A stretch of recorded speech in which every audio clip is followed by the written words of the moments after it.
Sofiya adlı vətəndaş Nəlbəki çay evində terasda qəlyanın qadınlara pulsuz verilməməsi və oturmaq üçün 80 manat depozit istəmələrindən şikayət etdi. Buradan Nəlbəkiyə də mənim sözüm, Nəlbəki restoranı. Deməli, dostlar, getmişəm bacımla, hal-hazırda bacımla gəlmişik Nəlbəki restoranına. Terasda oturmaq istəyirik, çay içmək istəyirik, söhbət eləmək istəyirik, nə bilim, mən qəlyan çəkirəm də, qəlyan sifariş vermək istəyirəm. Deyir ki, mənə administrator, deyir ki, bəs depozitdir.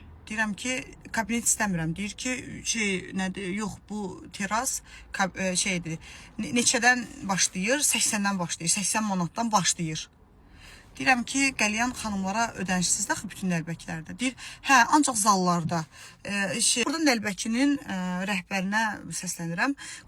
Mən istəyirəm gəlim çay içim desertlə. Mən niyə 80 manat mütləq şəkildə 80 manat pul xərcləməliyəm?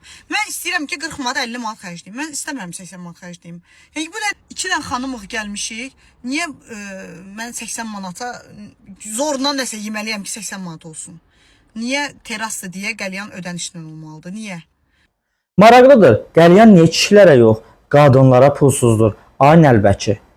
Qadınları pulsuz qəlyan adı altında ora cəlb edirsiniz ki, o qadınlara görə də kişilər gəlib çoxlu pul xərcləsin. Niyə depozit adı ilə insanları çox pul xərcləməyə məcbur edirsiniz? Sizcə, əziz izləyicilər, restoranlarda, publarda, çay evlərində depozit olması normaldırmı? Və depozit müştərilərin cibinə necə təsir edir?